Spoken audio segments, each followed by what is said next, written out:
evening, everyone. My name is Trace. I'd like to welcome you to another stimulating debate.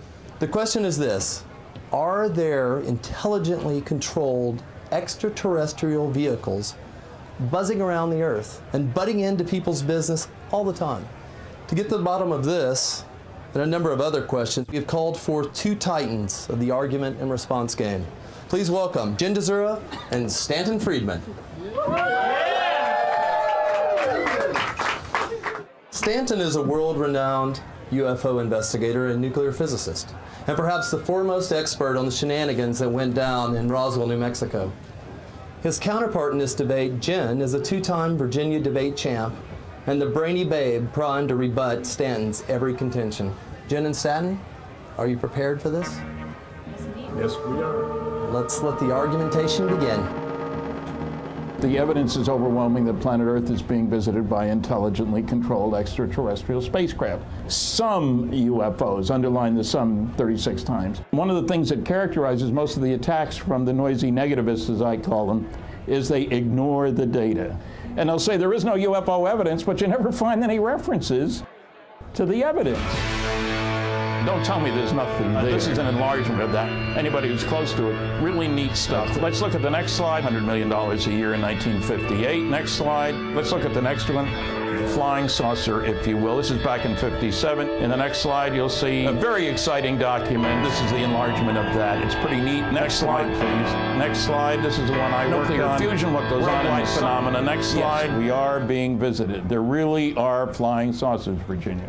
Doesn't it make more sense that just some other nation or somebody somewhere on Earth has developed something that we arrogant Americans just aren't aware of? We got round vehicles that fly around high-speed airplanes that can stop dead, that can make right-angle turns and do it without noise, without visible external engines, without wings and without tails. We could build things that look like that, but not look like that and fly like that. If we could, we'd have used them in all the wars we've had in the last 50 years.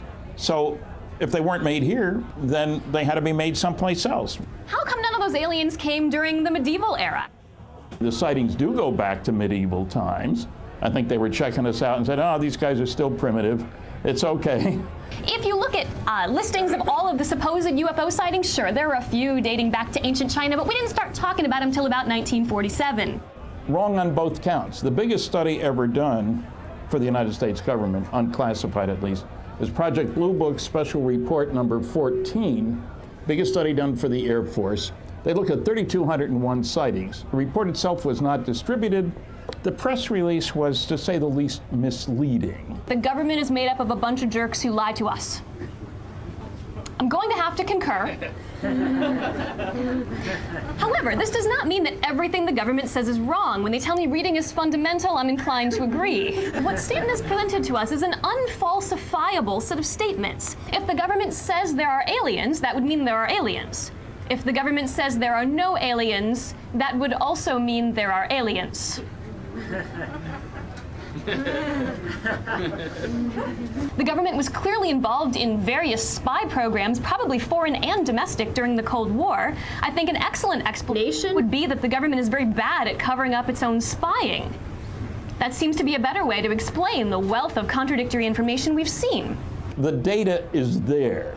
When we have craft that can fly circles around our craft, or we have huge motherships half a mile long, the simplest explanation, we're dealing with alien intruders. That's the way the ball game goes on this planet at this time. We should pick the simplest explanation that accounts for all of the data. For instance, which recipe for soup is easier? One requiring chicken, noodles, and carrots, or one requiring just one ingredient, which is pixie dust? Pixie dust sounds a little simpler, but requires you to assume that it exists and that you know where to get it. That's what the alien explanation is here. Sure, it's very brief. It's one word, aliens.